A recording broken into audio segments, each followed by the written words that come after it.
Baik Bapak Ibu Saudara sekalian yang dikasihi oleh Tuhan, malam ini kita semua diundang bersama dalam Youth Camp atau Bible Camp, kita biasa bilang Bible Camp.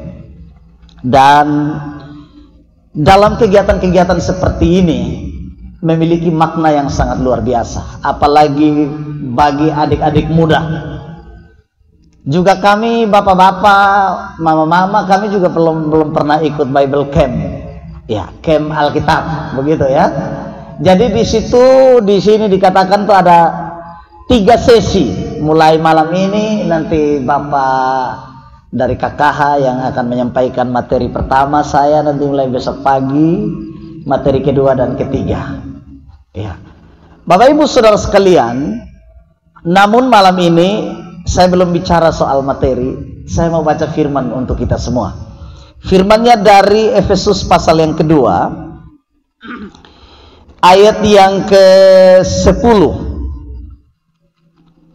Efesus pasal 2 ayat yang ke-10, saya baca firman Tuhan, demikian bunyinya.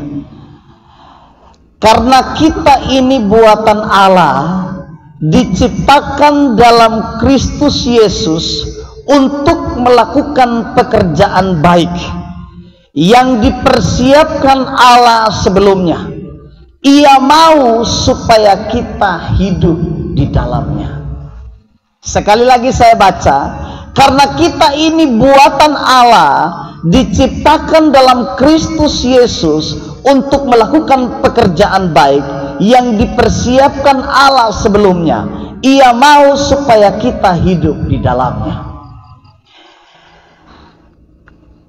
Bapak Ibu, adik-adik semua yang dikasihi oleh Tuhan, siapa di sini yang pernah lihat cermin? Yang pernah lihat muka di cermin? Tahu cermin? Tahu cermin? Dia lihat saya lihat dia. Jadi kita saling baku lihat. Itu cermin. Ya. Ketika kita melihat muka kita di cermin, kira-kira bagaimana perasaan Bapak Ibu, teman-teman, adik-adik semua? Kira-kira seperti apa ketika kita melihat muka kita di cermin?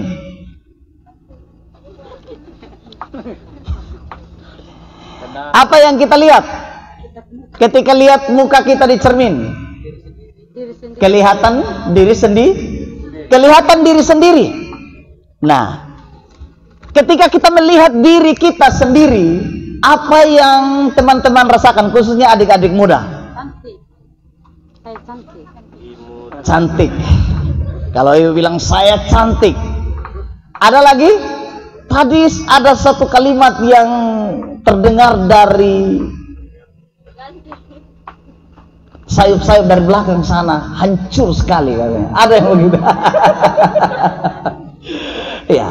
Kira-kira pada waktu kita lihat muka kita di cermin, apa yang kita pikirkan tentang diri kita? Ada yang bilang, terima kasih Tuhan, saya ganteng hari ini. Terima kasih Tuhan, hari ini saja. Terima kasih Tuhan, saya cantik. Adakah yang pernah berkata demikian? Ada? Atau ada yang protes ketika lihat rambutnya? Ya. Sudah mulai Agus, agak gundul sedikit. Ya. Tahu Agus? Ada nama Agus di sini? Aduh, maaf, hanya bercanda saja. Agus agak gundul sedikit. Ya. Iya, ketika kita melihat muka kita, wajah kita di depan cermin, tentu ada perasaan tertentu di dalam diri saya dan saudara. Mungkin kita akan berkata, aduh, saya tidak secantik orang lain, saya tidak seputih orang lain, saya tidak sehitam orang lain, saya tidak sekeriting orang lain, saya tidak sebaik orang lain, saya tidak sehebat orang lain. Kita mulai menilai diri kita dengan cara kita sendiri. Tapi hari ini saya mau katakan kepada kita semua, Papa, Mama, dan semua adik-adik yang hadir malam ini, firman Tuhan berkata, sebab kita ini buatan Allah. Amin. Amin. Teman-teman, kata buatan itu dalam bahasa Yunaninya bukan sekedar dibuat-buat, bukan. Kata buatan itu ibarat seseorang sedang mengukir patung. Bapak Ibu, adik-adik pernah lihat orang buat patung dari batu, pahat dan lain sebagainya? Nah, Allah itu membuat saya dan saudara dengan ukiran-ukiran yang luar biasa, sehingga setiap ukiran yang ada di wajah saya dan saudara, di tubuh saya dan saudara, itu adalah buatan Allah.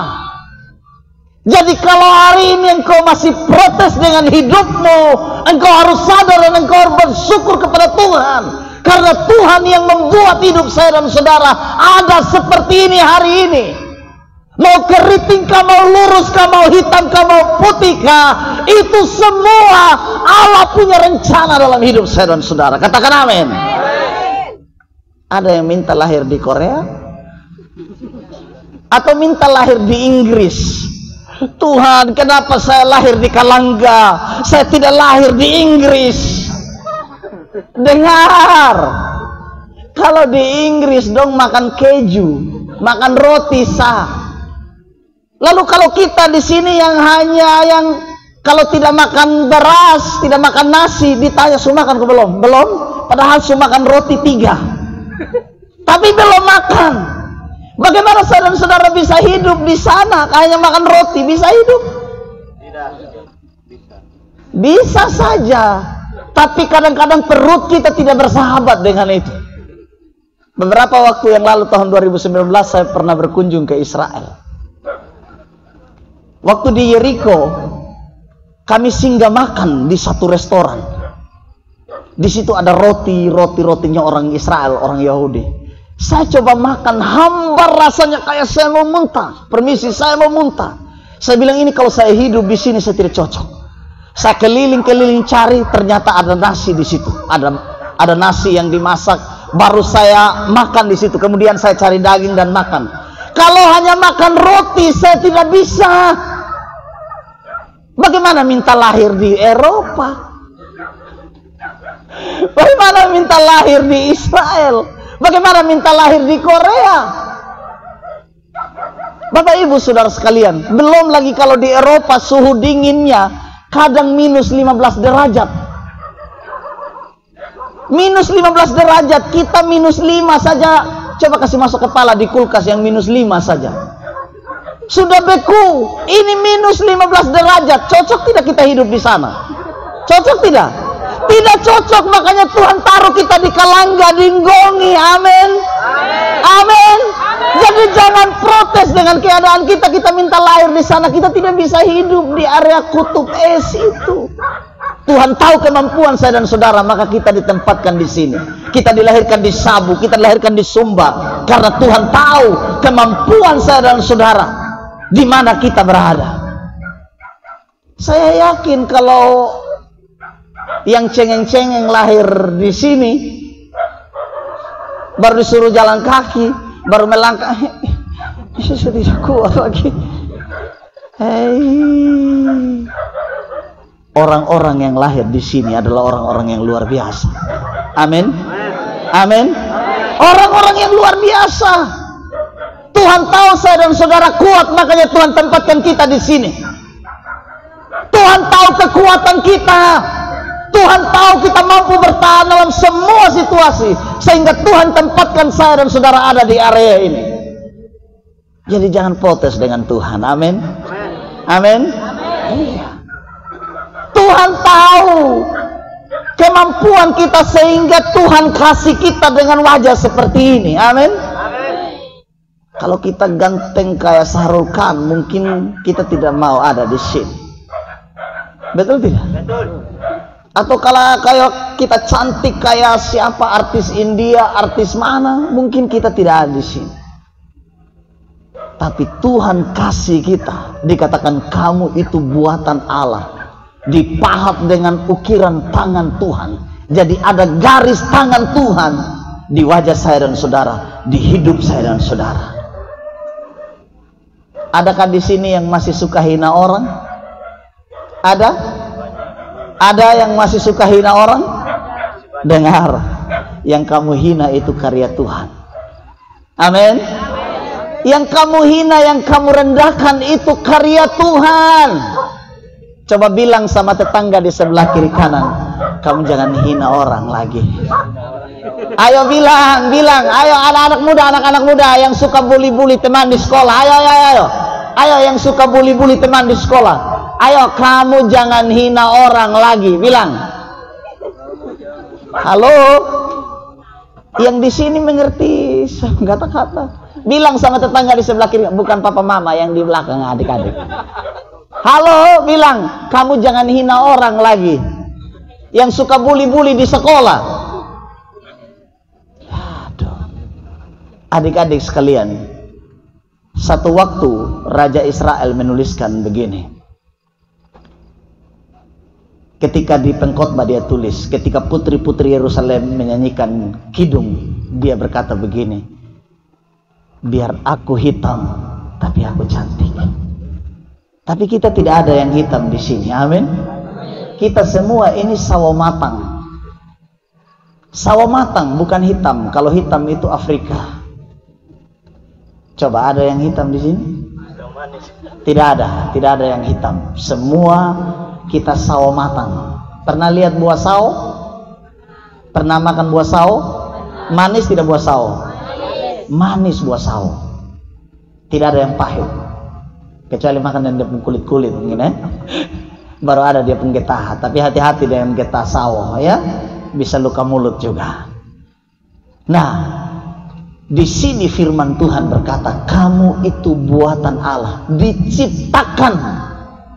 Kata diciptakan di situ menunjukkan kepada karya tangan Tuhan yang membentuk saya dan saudara sedemikian rupa sehingga engkau kelihatan indah, engkau kelihatan cantik, engkau kelihatan ganteng.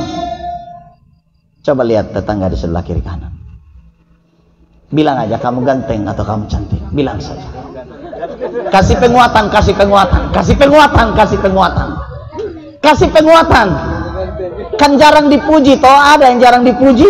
Mungkin malam ini dia baru pertama kali dengar kamu ganteng, kamu cantik. Mungkin baru pertama kali malam ini. Coba sampaikan sekali lagi, kamu cantik, kamu ganteng. Tapi jangan bilang Bapak Gembala kamu cantik, salah. Kamu ganteng. Bapak Ibu, adik-adik semua yang dikasih oleh Tuhan, dikatakan kita diciptakan dalam Kristus Yesus. Tujuannya apa? Dikatakan untuk melakukan pekerjaan baik. Jadi ketika saya dan saudara diciptakan, Allah punya satu tujuan, yaitu untuk melakukan pekerjaan baik. Pertanyaannya, pekerjaan-pekerjaan yang kita lakukan, apakah semua baik? Apakah semua baik? Yang sering lakukan hal yang tidak baik ada? Ada? Tidak ada? Maksudnya tidak ada yang mengaku. Adik-adik dengar, kita diciptakan untuk melakukan pekerjaan baik. Jadi kalau ada pekerjaan-pekerjaan yang kita lakukan di luar sana, di luar dari kehendak Allah, berarti itu dosa. Amin. Amin. Kita tidak diciptakan Allah untuk melakukan dosa. Kita diciptakan Allah untuk melakukan pekerjaan yang baik. Jadi semua bentuk dosa, semua bentuk kejahatan harus dijauhkan dari hidup saya dan saudara. Katakan amin. Jadi kalau ada yang masih senang dengan dosa, bertobat malam ini. Berhenti. Bertobat. Colek teman di samping kiri kanan, bilang kau bertobat sudah. Kau bertobat sudah. Kau bertobat sudah. Sudah terlalu lama melakukan dosa. Sudah terlalu lama melakukan kejahatan. Ya. Coba yang adik-adik saya dari SMK, ada berapa orang? Dari SMK sekitar 10 orang ya. Iya, hampir 10 orang lah ya, dan Pak Guru. Sudah bertobat semua? Atau bertobat? Bertobat dengan bertobat. bertobat, tobat kumat lagi, gitu ya. Tobat. Dengar, kita harus mengikuti kehendak Tuhan, melakukan pekerjaan baik. Amin. Adik-adik saya dari SMP, coba lambaikan tangan. Wih, banyak sekali. Banyak sekali. Dengar adik-adik, kamu diciptakan untuk melakukan pekerjaan baik. Amin. Amin. Itu tujuannya. Itu tujuannya. Allah tidak merancang kita untuk melakukan dosa.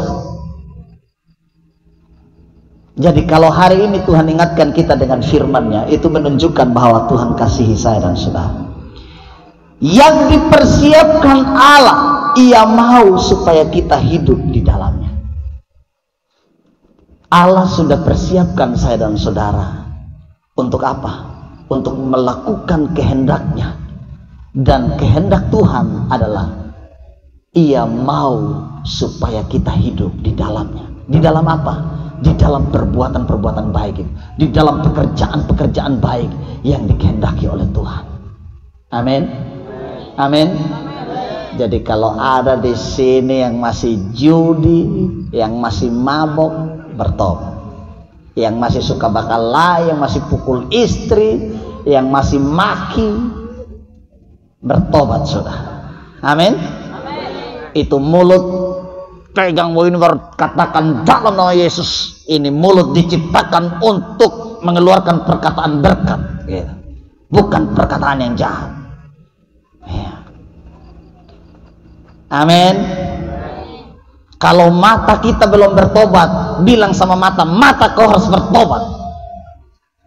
Amin. Ada mata yang tidak bertobat kan? Tuhan Yesus pernah bilang begini, kalau matamu tidak bertobat, cungkil dan buang itu, sebab lebih baik kau masuk surga dengan mata satu daripada masuk mata dua-dua tapi dosa. Ada yang berani cungkil mata? Hah? Ada yang berani cungkil mata? Kalau tidak mau dicungkil mata, bertobat. Amin. Bertobat. Lebih baik masuk surga daripada dicungkil matanya. Lebih baik masuk surga dengan sempurna. Amin. Iya. Kita diciptakan, semua ini diciptakan. Dibentuk itu artinya tidak ada area di tubuh saya dan saudara yang tidak ada tujuan ketika Allah ciptakan dan letakkan. Amin. Tuhan taruh di telinga di samping, ada tujuannya. Tuhan taruh hidung di tengah-tengah, ini ada tujuannya. Tuhan taruh lubang hidung di sini, ada tujuannya. Coba lubang hidung taruh dari atas ini. Kira-kira bagaimana kalau hujan dapat kita di jalan? Hah? Coba masuk semua, bersin-bersin, kita pulang demam. Tapi Tuhan baik, taruh lubang hidung dari bawah. Amin. Amin. Coba taruh telinga di atas kepala sini, lubang ke atas. Mau dia tidak tampung air di sini, Tuhan baik, taruhnya di sini. Amin. Amin. Atau taruh mata di atas kepala, dia lihat matahari terus silo. Tapi Tuhan baik, taruh mata di sini. Amin. Supaya pandangan saya dan saudara tertuju ke depan. Iya. Tertuju ke depan. Amin. Tuhan menaruh telinga di samping kiri supaya apa?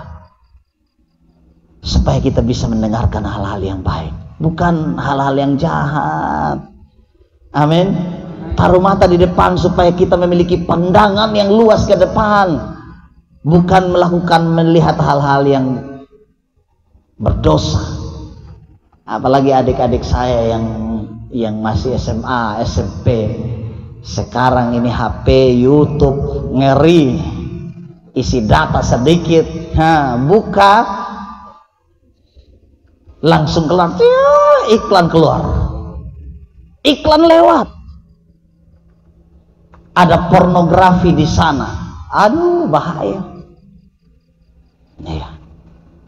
Ada pornografi di sana, ada aplikasi judi di sana, semua.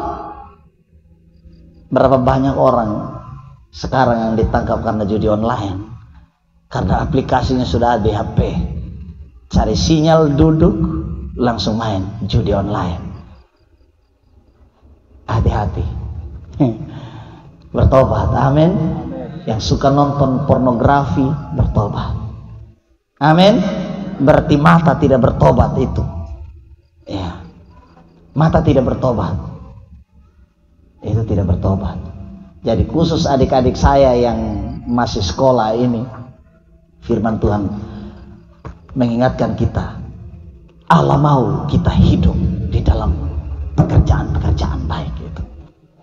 Jadi kalau kita masih hidup di luar kehendak Allah, malam ini mari kita merenungkan diri kita sendiri. Jadi dari kebenaran ini saya hanya mau mengajarkan kepada saya dan saudara bahwa Allah yang menciptakan saya dan saudara, amin. Oleh karena itu bersyukur dengan keberadaan diri kita sendiri, amin. Jangan persalahkan siapapun. Jangan persalahkan orang tuamu dan berkata, kenapa saya lahir dari keluarga yang miskin, kenapa saya lahir di tengah-tengah keluarga yang hidupnya berkekurangan. Dengar, Tuhan sudah merancang itu bagi saya dan saudara. Terima dan bersyukur kepada Tuhan, kita hadir di tempat ini.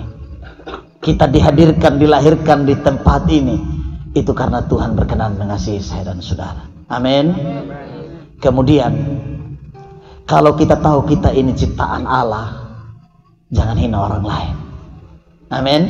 Jangan rendahkan sesama, jangan fitnah sesama, jangan sakiti orang lain, kasihi mereka, karena Allah mengasihi saya dan saudara.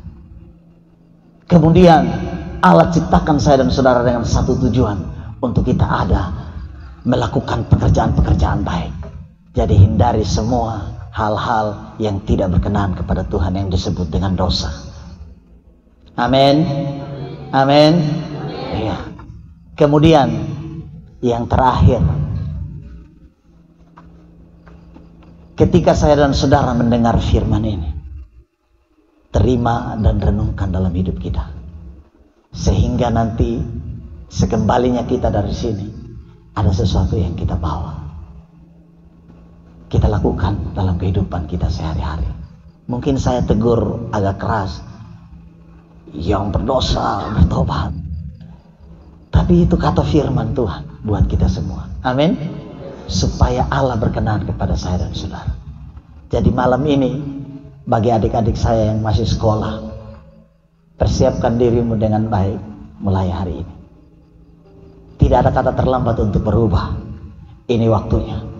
Karena kita tidak tahu kapan Tuhan panggil saya dan saudara pulang. Ada yang tahu? Ada yang tahu? Tidak ada yang tahu.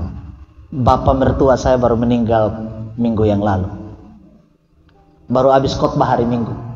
Dia kasih pesan-pesan terakhir jemaat, karena bapak mertua saya juga pendeta di Sabu. Dia kasih pesan-pesan terakhir jemaat.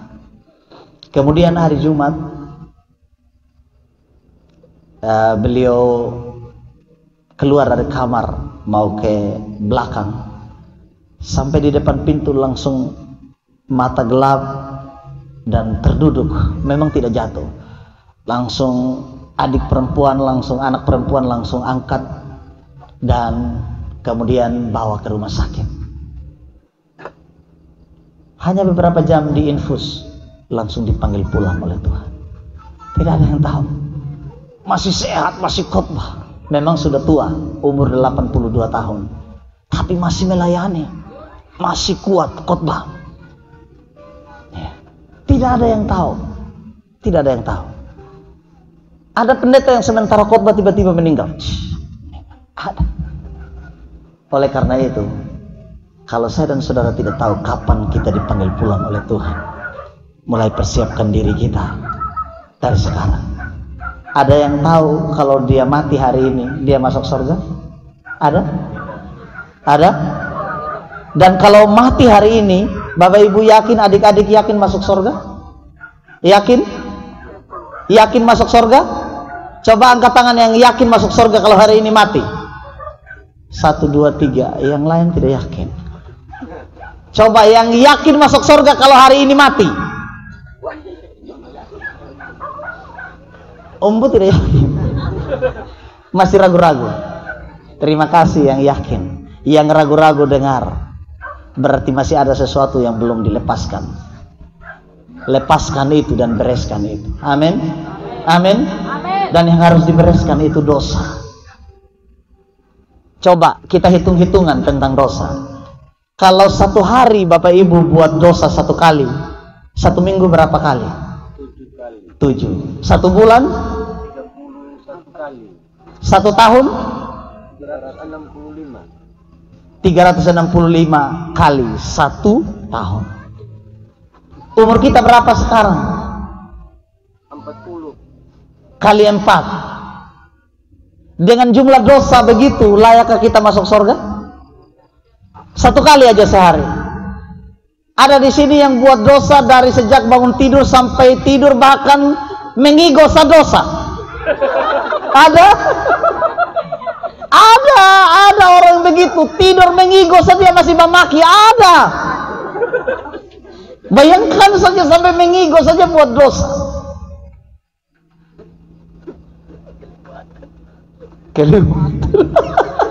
Tapi ada, jangan ini ada. Makanya saya bilang tidak ada seorang pun yang layak masuk surga kalau model begini. Kalau model begini, satu kali aja sehari coba. Ada yang lolos dari dosa dari tadi pagi sampai sore ini yang tidak buat dosa? Ada? Saya mau tanya malam ini, ada yang lolos? Ada? Coba lihat muka-muka di sebelah, muka berdosa atau muka apa itu? Muka ini. Coba lihat muka-mukanya. Iya, muka berdosa semua kan? Iya, Bapak Ibu, muka berdosa ya tuh adik-adik, no? Coba lihat aja wajah-wajah berdosa, wajah yang penuh pergumulan, wajah yang penuh dosa. Tapi dengar, kalau malam ini saya dan saudara ada di sini, itu karena Tuhan mengasihi saya dan saudara. Amin. Walaupun mungkin ada dosa dalam diri kita, tapi hati saya dan saudara masih rindu untuk dengar firman. Amin. Itu yang membantu saya dan saudara masuk surga. Karena masih ada kesadaran diri, masih ada kesadaran dalam hati saya dan saudara. Yang tidak sadar-sadar itu yang repot. Gereja, hari Minggu tidak datang gereja, ada persekutuan doa tidak datang, ibadah tidak datang, sekolah Minggu tidak datang, ibadah pemuda tidak datang. Ini model apa ini? Layak masuk surga yang model begini? Halo, layak? Ya. Tapi ada juga di gereja, rajin ke gereja, rajin pelayanan. Khususnya anak-anak muda, pimpin pujian di gereja. Ku menyembahmu, ku sembahmu. Pacar 5 orang. Bayangkan ada yang begitu. Pacar 5 orang ada. Padahal melayani di gereja. Nah, yang model begini saya tidak tahu dengan cara apa. Mau didoa tumpang tangan, tumpang kaki. Tapi ujung-ujung setan yang salah. Betul tidak? Makanya setan bilang begini, dia menghadap Tuhan. Ini ilustrasi saja, bercandanya. Setan bilang begini, Tuhan, saya mau berhenti jadi setan. Tuhan tanya, kenapa? Soalnya saya mau jadi manusia, karena sudah ada ganti posisi saya. Siapa? Manusia. Manusia yang jadi setan, setan mau jadi manusia. Bayangkan saja, saking jahatnya manusia. Tapi saya percaya di sini kita semua mau berubah. Amin. Coba lihat senyum yang indah dari wajah saya dan saudara.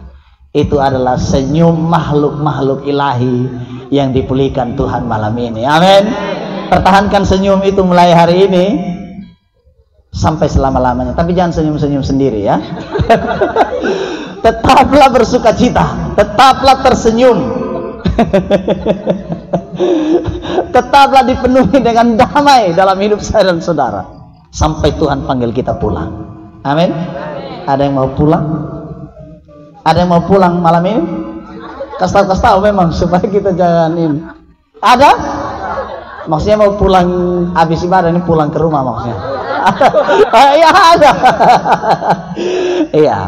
Bapak Ibu Saudara sekalian, biarlah renungan firman Tuhan malam ini boleh menguatkan kita semua. Karena masih ada satu sesi. Saya sudah terlalu lama langsung gas khotbah, memang saya tidak ingat lagi. Ini Bapak Kakak sudah sen-sen. Pelentis. Tapi Kakak atau yang aku lebih jauh ya? Yang aku lebih jauh. Kakak dekat, saya langsung potong sebelah kali, langsung naik gunung turun. Kalau bisa ya. Oke, jadi malam ini saya titip kebenaran firman Tuhan ini untuk kita semua. Biarlah apa yang saya sampaikan malam ini membangkitkan semangat kita supaya kita menjadi anak-anak Tuhan yang semakin hari semakin mengasihi Tuhan. Amin. Mari kita semua tunduk.